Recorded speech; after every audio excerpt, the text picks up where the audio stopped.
Savez-vous réellement quelle est la taille de l'atmosphère, cette couche d'air qui nous permet de respirer? On la représente souvent dans les livres de sciences ou d'histoire comme une large sphère englobant notre planète. Mais en réalité, vu de l'espace, l'atmosphère ça ressemble à ça. La majorité de sa masse se situe dans ses 50 premiers kilomètres. C'est-à-dire que si vous preniez votre voiture et que vous rouliez moins d'une heure en pointant les étoiles, vous atteindriez un point dans lequel l'air n'existe presque plus. Si on voulait la représenter sur ce globe, l'atmosphère représenterait l'épaisseur d'une couche de peinture. Mais alors pourquoi je vous parle de tout ça? Ça ne doit plus être un secret pour vous, la Terre se réchauffe de façon anormale. Les scientifiques ont constaté une augmentation des températures inquiétante depuis plus d'un siècle. J'aimerais donc aujourd'hui vous exposer ce problème et vous en apprendre davantage sur le changement climatique. Ne partez pas, je sens qu'il y en a parmi vous qui sont déjà ennuyés rien qu'à m'entendre. Pas d'inquiétude, je vais vous expliquer ça calmement et tenter de piquer votre curiosité tout en restant concret. Des vidéos de ce type, il y en a eu un paquet avant moi, et qui ont même fédéré des millions de personnes, pour vulgariser ou signer une pétition. On nous alerte sur la situation depuis des années, comme en 1979, lorsque l'ingénieur Haroun Tazieff exposait le phénomène et se heurtait au scepticisme de certains. Mais aujourd'hui, je souhaite réaliser une vidéo plus complète, car il est encore temps de se bouger. Mon objectif est double, vous présenter les enjeux du réchauffement climatique et vous donner les clés pour commencer à agir dès demain. Alors j'espère que vous êtes prêts, c'est parti!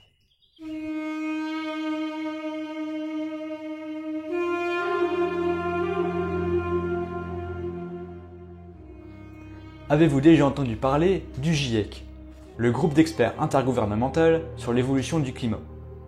Il a été créé en 1988 par l'ONU et fait régulièrement le point sur l'état des connaissances concernant le changement climatique en analysant des tonnes de travaux et de recherches scientifiques sur le sujet. La synthèse de cette analyse est disponible par vous et moi sur internet et est remise au gouvernement du monde entier afin de les renseigner. Depuis sa création et dans ses deux rapports en 2014 et 2018, le GIEC nous indique clairement qu'on est mal barré si on conserve nos habitudes. Il nous donne les clés afin de ne pas dépasser les 2 degrés de réchauffement d'ici la fin du siècle. Mais il faut vraiment se bouger, et au plus vite. Alors que s'est-il passé et qu'allons-nous devoir faire?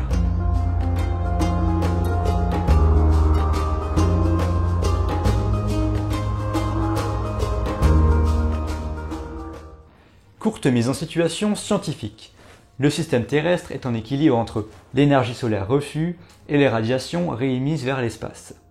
Les gaz à effet de serre présents en faible quantité dans notre atmosphère forment une sorte de barrière autour de la Terre et gardent la chaleur terrestre provenant du Soleil.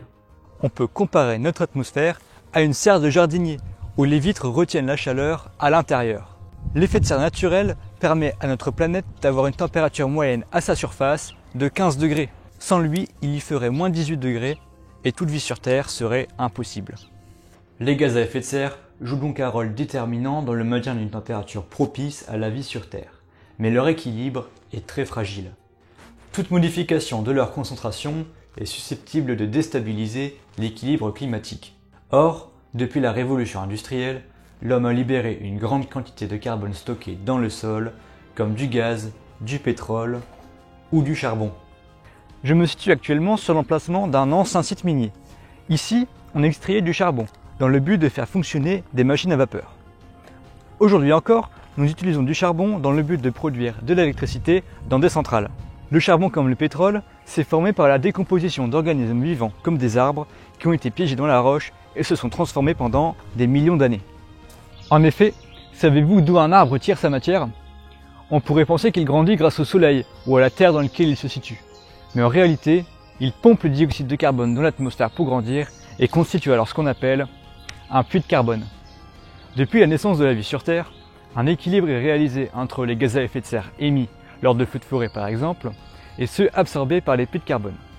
Seulement, comme je l'ai dit, nous utilisons ces ressources stockées dans le sol et nous les brûlons dans des centrales ou nos moteurs de voiture et nous relâchons ainsi le carbone stocké. Nous avons brisé l'équilibre naturel. Ces sources d'énergie qualifiées de fossiles représentent près de 90% de notre consommation mondiale. Le dioxyde de carbone s'accumule dans l'atmosphère et participe ainsi à l'intensification de l'effet de serre.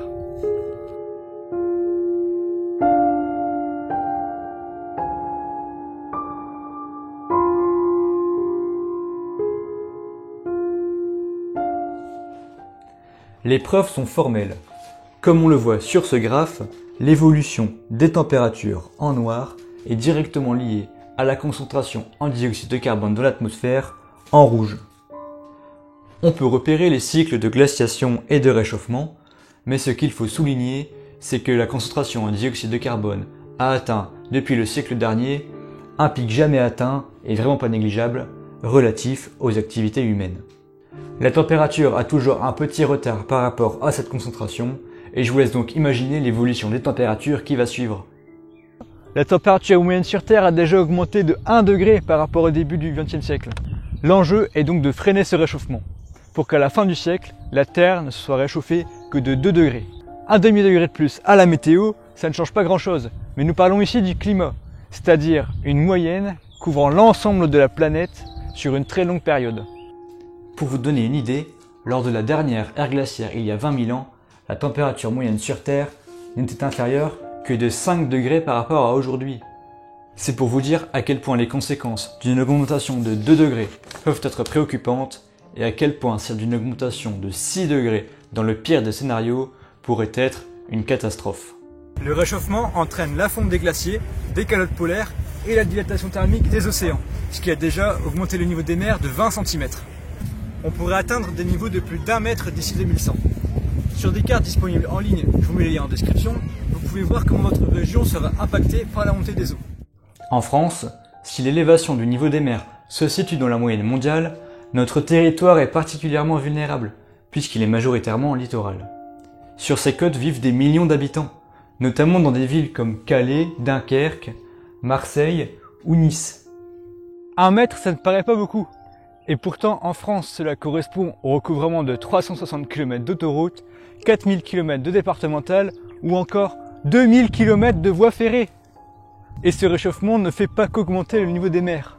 Les océans constituent, comme le charbon ou le pétrole, de larges puits de carbone, grâce notamment au plancton qui absorbe le carbone de l'atmosphère.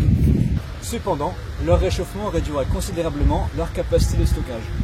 Le dioxyde de carbone entraîne également leur acidification, ce qui entraînera la disparition presque complète des récifs de coraux et ainsi un doublement des pertes mondiales des pêches marines. De manière générale, c'est une disparition accélérée de l'ensemble de la biodiversité, et elle a déjà commencé. Feux de forêt comme en Australie, épisodes météorologiques intenses, désertification des sols, sécheresse importante, des millions de personnes sont déjà touchées par ce réchauffement. C'est pas une connerie. Outre l'impact sur les habitations humaines, les rendements agricoles seront réduits. Et tout ceci continuera d'avoir des conséquences économiques et sociales très directes pour nous tous. Des famines, des pénuries d'eau comme en Guadeloupe, des canicules et des maladies comme celle actuelle engendreront davantage d'exodes et de conflits. De plus en plus de personnes sont et seront amenées à se déplacer à cause des conséquences du réchauffement climatique. Des milliers ont déjà dû quitter leur domicile sous la menace d'inondations comme au Bangladesh ou d'incendies. D'autres choisissent déjà de migrer car elles ne parviennent plus à récolter sur leur sol asséché, comme c'est le cas en Amérique du Sud. Et c'est pourquoi les pays les moins touchés seront amenés à accueillir davantage de migrations.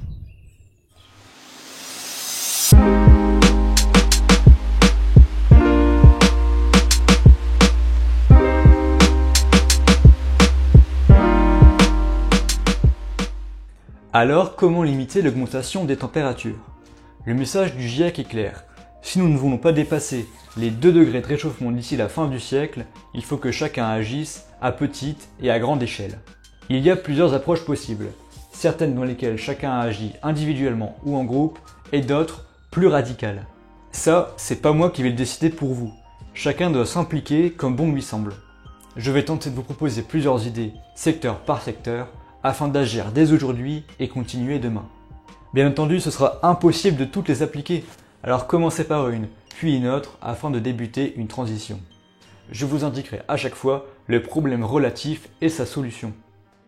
En France, les principaux secteurs émetteurs de gaz à effet de serre sont dans l'ordre: les transports, l'agriculture, le résidentiel et l'industrie, que l'on pourrait regrouper avec les énergies. Mais commençons par les transports. Tout d'abord, j'aimerais vous expliquer pourquoi nous sommes tant dépendants du pétrole. Le pétrole est une ressource énergétique qui possède une densité énergétique considérable. C'est-à-dire que nous pouvons exploiter énormément d'énergie à partir d'un volume très petit de cette ressource. Aucune autre énergie n'est aussi efficace et bon marché. Pour moins de 10 €, une voiture peut parcourir 100 km avec 5 litres d'essence. Si l'homme devait pousser la voiture lui-même pour parcourir les 100 km, il lui faudrait 4 jours et 4 nuits non-stop, soit plus de 1000 € si on le payait au SMIC. Autre exemple, la puissance développée par un tracteur est équivalente à celle développée par 600 paires de jambes. C'est pour vous dire à quel point le pétrole est si important de nos jours malgré ses effets néfastes. Eh oui, le pétrole ou l'essence, c'est du carbone liquide. Et lorsqu'on le brûle, il quitte le sol dans lequel il était situé pour se volatiliser dans l'atmosphère et rejoindre ses autres potes, les gaz à effet de serre. Passons alors aux alternatives. L'avion émet en moyenne 3 fois plus de gaz à effet de serre que la voiture pour la même distance parcourue. Un aller-retour Paris-New York émet autant de gaz à effet de serre que ce qu'un Français devrait émettre au maximum chaque année pour stabiliser le réchauffement climatique. Par conséquent, éviter de prendre un vol long courrier aura un impact positif direct sur le climat. Pour les vols petits et moyens courriers, comme à l'intérieur de l'Europe, on peut privilégier des alternatives comme le bus, le train ou le covoiturage. Pour éviter que le train ne soit trop cher, on peut prendre l'habitude de réserver à l'avance dès que les compagnies lancent leurs offres. Et surtout, opter pour des lieux de vacances en France accessibles en train et en covoiturage. Avant de partir à l'autre bout du monde et découvrir d'autres modes de vie, ce qui constitue une expérience incroyable c'est sûr, commencez par découvrir votre pays et ses alentours. En ce qui concerne les déplacements professionnels, les places en business ou première classe ont une empreinte carbone encore plus élevée car elles prennent plus de place dans les avions. Chacun peut demander à son employeur de supprimer les trajets aériens en France ou en Europe au profit du télétravail par exemple. Revenons maintenant à notre bonne vieille voiture. Là-dessus, tout le monde est d'accord. C'est clairement le meilleur moyen pour se déplacer vite et confortablement. Par contre, rendez-vous bien compte que déplacer 1,5 tonne de ferraille pour 70 pauvres petits kilos, c'est quand même un délire. La moitié des déplacements effectués en voiture en ville font moins de 3 km. Une distance facilement réalisable à vélo, à pied ou en transport en commun. Vous seriez étonné des rencontres que l'on peut faire au sein même des régions voisines. Là où les transports en commun sont absents ou insuffisants, vous pouvez les promouvoir au sein des collectivités locales. En plus d'être meilleurs pour l'environnement, ils vous permettent d'économiser sur vos trajets. Enfin, il existe d'autres alternatives pour se déplacer de manière plus respectueuse de l'environnement, comme le covoiturage. Partager sa voiture avec quelqu'un, cela signifie diviser par 2 sa consommation de carburant, et ainsi de façon proportionnelle son impact sur le climat. Plus on augmente le nombre de passagers, plus l'efficacité énergétique du véhicule croît, et plus le prix par passager est réduit. Alors organisez-vous, créez un groupe Facebook pour vous mettre en relation avec vos potes ou vos voisins. Mais concentrons-nous sur la solution ultime, le vélo. Le vélo a un potentiel conséquent pour lutter contre les changements climatiques, puisqu'il ne pollue pas du tout. Avec une autonomie de 20 à 100 km, le vélo électrique vous permettra de parcourir des distances plus longues ou avec des reliefs comme à la campagne. Alors c'est parti, pédalez! Passons maintenant à notre alimentation. En France, l'élevage représente plus de la moitié des émissions de gaz à effet de serre agricoles et utilise 80% des champs. La meilleure façon de réduire ces émissions de gaz à effet de serre de notre nourriture est donc de manger moins de viande. Personne ne vous demande de devenir végétarien, simplement de réduire votre consommation de viande et de produits laitiers. Un mélange équilibré de légumineuses et de céréales complètes permet d'apporter les protéines nécessaires au corps humain, ce qui ne vous empêche pas de croquer un bon steak exceptionnellement. Toujours en lien avec l'alimentation, vous pouvez opter pour l'agriculture biologique ou couramment appelée bio, qui émet globalement moins de gaz à effet de serre, notamment grâce à l'absence d'épandage d'engrais. L'agriculture biologique engendre également des bénéfices multiples, par exemple sur la ressource en eau ou sur la biodiversité. Cependant, vous allez me dire que remplir votre chariot de produits bio coûte presque 2 fois plus cher. Sauf que ce n'est pas forcément l'agriculture biologique qui abuse, mais les enseignes de grande distribution qui sortent sur la demande des consommateurs pour gonfler leurs marges. Moralité, il faut privilégier les circuits les plus directs avec les paysans et les produits locaux. En plus de soutenir l'économie locale, cela évite de grands transports avant d'arriver dans votre assiette. On peut trouver des produits locaux ou issus de l'agriculture biologique dans des grandes et moyennes surfaces, dans des magasins spécialisés, via des communautés comme la ruche Kiwi, à la ferme du coin, ou encore en cultivant sur son balcon, dans son jardin, ou via un jardin partagé. Manger ses propres légumes, c'est super satisfaisant. Alors si vous en avez un, consacrer un coin de votre jardin pour y faire pousser des produits. Parce que de la pelouse c'est bien, mais des légumes c'est mieux. Même pas besoin de terre cultivable. Vous pouvez vous débrouiller autrement, notamment grâce aux techniques de paillage ou de permaculture qui vous permettent de faire pousser davantage sur un petit terrain. Parlons maintenant des déchets relatifs à notre alimentation. Chaque Français rejette en moyenne 20 kg de déchets alimentaires par an, dont 7 encore emballés et 13 de restes de repas.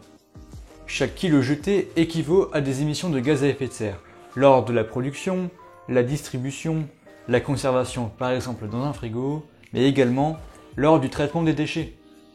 Chez soi, il faut donc être attentif aux dates limites de consommation, ne pas acheter plus que ce dont on a besoin ou cuisiner les restes. À la cantine, évitez également de vous servir plus que votre faim. Des restes sont toujours inévitables, comme des épluchures ou des trognons, mais il est encore possible de les valoriser en compost. Chez soi, on peut mettre en place un compost individuel ou lombricompost si l'on est en appartement.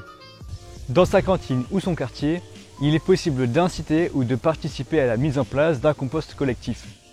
Vous pouvez également nourrir des animaux comme des poules avec vos restes et ainsi récupérer leurs bons œufs. Enfin, d'après les nutritionnistes, nous mangeons beaucoup plus que nos besoins. Être plus raisonnable sur nos apports caloriques permettrait donc de réduire les besoins en production et distribution alimentaire. Pas besoin d'être calé à la fin du repas pour avoir mangé le nécessaire. Mais on ne peut pas parler de réduction des émissions de gaz à effet de serre sans parler d'énergie. En France, l'électricité est produite en majorité par des centrales nucléaires, ce qui, même si elles ne sont pas parfaites, est une bonne chose comparée aux centrales à charbon utilisées davantage en Allemagne. Vous pouvez d'ailleurs voir le type d'électricité utilisée en Europe sur le site Electricity Map, je vous mets le lien en description. De manière évidente et dans le monde, il faut que nous remplacions nos sources d'énergie fossiles par la bioénergie, le nucléaire et les énergies renouvelables, même si elles ne sont pas parfaites. Voilà donc une première idée à long terme. Vous pourriez vous orienter vers ces secteurs, comme la technique ou l'ingénierie, qui ont un rôle à jouer dans la transition énergétique. Mais il faut garder en tête que, malgré ces efforts dans la recherche, la science ne nous sauvera pas. Attention, petite digression. Au lieu d'essayer de construire des machines très coûteuses dans le but d'extraire le carbone de l'atmosphère, la meilleure solution reste de planter des arbres. En effet, comme je l'ai dit précédemment, un arbre absorbe et stocke le carbone contenu dans l'atmosphère. C'est pourquoi couper un arbre n'est pas si grave si on en replante ensuite et qu'on utilise son bois pour fabriquer des meubles ou des maisons. Par contre, en le brûlant, on relâche alors tout le carbone stocké. Et c'est pourquoi il faut protéger nos forêts. Or, comme vous devez sûrement le savoir, certaines d'entre elles, comme la forêt amazonienne, sont déforestées dans le but d'y planter des palmiers pour produire de l'huile, bien utile pour nos maquillages ou notre fameux pot de Nutella. Le truc, c'est que ça détruit littéralement la biodiversité. Imaginez bien passer d'une zone pleine d'odeurs, de bruit ou d'animaux à un champ uniforme dénudé de toute vie. Pour y faire face, vous pouvez surveiller votre consommation d'huile de palmier dans vos produits de tous les jours, notamment grâce à des applis. Ou vous pouvez encore planter des arbres dans votre ville, votre jardin ou votre école. C'est d'ailleurs une initiative qui a été réalisée à Grenoble, où tous les panneaux publicitaires ont été remplacés par des arbres. Revenons à nos moutons. L'énergie. Il faut commencer par en réduire drastiquement notre consommation. En France, les logements représentent 14% des émissions de gaz à effet de serre. Alors avoir un logement isolé, c'est non seulement bon pour le climat, mais aussi pour sa facture d'électricité ou son confort, aussi bien en hiver qu'en été. Quand on rénove son logement, on peut atteindre un niveau basse consommation d'énergie, qui nous permet de réduire de 4 à 6 nos besoins d'énergie pour le chauffage. Les travaux seront plus faciles si vous les faites avant d'emménager. Alors rénovez ou formez-vous artisan, il en manque. Les appareils électroménagers et électroniques prennent également de plus en plus d'importance dans notre consommation d'électricité. Raison de plus pour bien les choisir, en privilégiant les équipements les moins énergivores et donc les moins nocifs pour le climat, grâce notamment à l'étiquette énergétique mise en place par l'Union européenne. La consommation électrique dans un logement est liée à 3 usages principaux. Le chauffage, l'eau chaude et ce que l'on appelle l'électricité spécifique pour les tâches que l'on ne peut pas faire sans elle, comme l'éclairage ou la télévision. Pour réduire la facture de chauffage, il est possible de régler la température avec un thermostat et le programmer en fonction de ses horaires de présence. Ne chauffez pas à plus de 19 degrés le jour et 16 degrés la nuit. Et portez un pull et bougez-vous avant de monter le chauffage. 1 degré de moins dans son habitat, c'est en général 7% d'économie sur sa facture. Vous pouvez aussi réduire le nombre de lessives et sécher le linge à l'extérieur. Il est également important de prendre des douches plus courtes afin de réduire sa consommation d'eau chaude. Pour les mecs, au lieu d'uriner dans l'eau potable, allez faire ça au fond du jardin. Pourquoi même ne pas construire des toilettes sèches? Après avoir adapté notre consommation à nos besoins réels, il est encore possible de choisir un fournisseur d'électricité 100% énergie renouvelable. Maintenant, question de consommation et de petits gestes, il convient de moins acheter et de mieux gérer ses déchets afin de mener une vie plus sobre. Vous pouvez par exemple limiter votre consommation de papier. Chaque foyer reçoit en moyenne 35 kg de publicité par an. On peut facilement écrire « pas de pub » sur la boîte aux lettres, limiter les impressions au bureau ou toujours imprimer recto verso. Chaque Français achète chaque année plus de 8 appareils électriques et électroniques, plus de 5 paires de chaussures et de nombreux objets en tout genre. Ces objets s'usent, se cassent et finissent souvent au placard ou dans un tiroir. Avant de se précipiter dans un magasin pour acheter un produit neuf et remplacer le précédent, quelques gestes simples vous permettront de réduire votre impact environnemental. Évitez les produits jetables, comme les briquets, rasoirs ou téléphones portables. Évitez les produits qui vont devenir rapidement obsolètes et choisissez les biens qui vont passer les modes. Les produits électriques et électroniques tombent davantage champagne que les équipements mécaniques, mais vous pouvez tout de même les faire réparer comme dans un repair café. Quand c'est possible, choisissez donc les produits simples, réparables et durables. D'autres solutions moins connues vous permettront d'avoir un impact supplémentaire sur vos émissions de gaz à effet de serre. À tout moment, en tant que citoyen, chacun peut s'impliquer pour faire évoluer les politiques locales dans les communes ou les régions. En tant qu'habitant d'un territoire, on peut jouer un rôle pour mobiliser les élus afin qu'ils s'appliquent dans une politique locale sur l'énergie et le climat. Selon moi, il faut commencer par échanger et s'entourer des personnes qui veulent voir les questions liées au climat davantage prises en compte. On peut s'appuyer sur les associations et réseaux locaux existants pour ne pas démarrer de zéro. Montrez des initiatives qui fonctionnent, par exemple au niveau de votre quartier. Cela permet de prouver à la fois que vous êtes volontaire, que cette question vous importe et que cette expérience pourrait être reproduite à l'échelle du territoire si tout le monde s'y met. De nombreuses associations françaises sont engagées contre le changement climatique et disposent de groupes locaux partout en France. Encore une fois, si vous voulez en savoir plus, tous les liens sont en description. Que ce soit dans votre ville ou dans votre village, on peut les rejoindre très facilement. Alors lancez-vous! Autre source méconnue et pourtant à impact considérable, votre compte en banque peut être émetteur de pollution. La première chose à faire avant d'acheter une ampoule basse consommation, c'est de choisir une banque plus éthique. En effet, celle-ci utilise l'argent que vous leur confiez pour financer des projets fortement émetteurs de CO2, comme l'extraction du pétrole. Les banques françaises émettent indirectement près de 3 fois les émissions territoriales de la France. Leur financement des énergies fossiles est une catastrophe. Cela représente une manière de mettre votre argent au service de la construction d'une société qui correspond à vos valeurs. Mais c'est aussi un moyen pour montrer aux grands groupes bancaires qu'on n'accepte pas que notre argent soit utilisé pour mettre en péril les futures générations et qu'il est temps de mettre un terme à l'ère des énergies fossiles.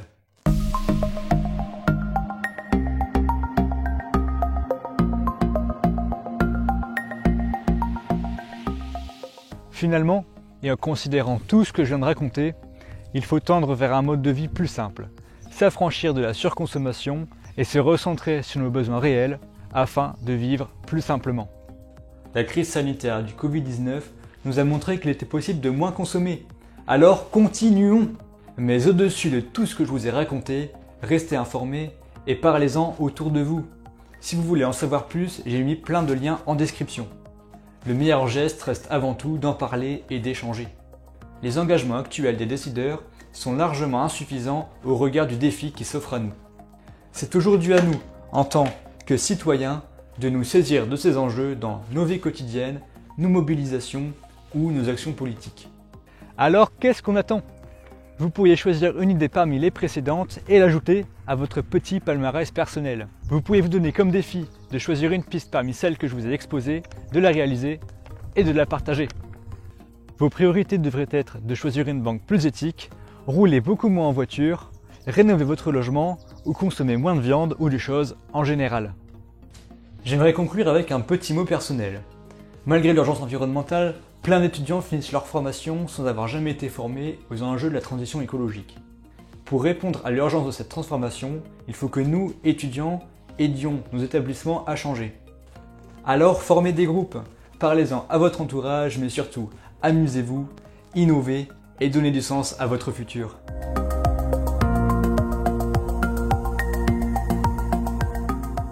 J'espère que vous avez apprécié l'ensemble de la vidéo. C'est un projet que je mène depuis plusieurs mois. J'espère que vous aurez appris plein de choses. D'ailleurs, si c'est le cas, n'hésitez pas à vous abonner à ma chaîne. Il y aura certainement d'autres contenus similaires. Moi, je suis ni scénariste, ni caméraman, ni quoi que ce soit. Donc j'espère que le rendu il est assez bon. Ce serait aussi ouf que vous partagiez cette vidéo, je sais pas, à vos potes, à votre famille, ou bien dans votre groupe de village, dans un groupe dédié. Peu importe. Si ça pouvait atteindre un maximum de monde, ce serait vraiment super. Vous pourrez aussi normalement trouver toutes mes sources en description. D'ailleurs, je remercie Réseau Action Climat et Citoyens pour le Climat qui m'ont laissé m'inspirer de leurs travaux. J'aimerais aussi rajouter que je suis loin d'être irréprochable sur le sujet. Contrairement à ce que je pourrais faire penser dans la vidéo, parmi toutes les solutions que j'ai proposées, moi j'en applique seulement quelques-unes et en fait c'est normal. Hein. Chacun fait ça à la hauteur de ce qu'il a envie. Par exemple, moi j'aime bien faire un petit peu de pédagogie, donc voilà pourquoi je suis là. Il y en a qui feront d'autres choses, qui démarreront un potager, qui arrêteront de rouler en voiture. Chacun fait vraiment ce qu'il a envie de faire et c'est normal si on n'est pas parfait. J'espère aussi pas avoir raconté de conneries, le sujet il est super vaste, donc moi j'en ai recouvert seulement une petite partie. Si vous voulez des approches très scientifiques, je vous conseille la chaîne Le Réveilleur, et pour une approche plus concrète, pour passer à l'action, il y a la chaîne de Partager c'est sympa. Donc cette vidéo avait pour but de faire un point sur la situation, un petit résumé, notamment pour ceux qui s'y connaissent pas du tout, ou bien juste pour faire découvrir à des gens. Bon et puis sur ce, j'espère vous avoir appris plein de choses.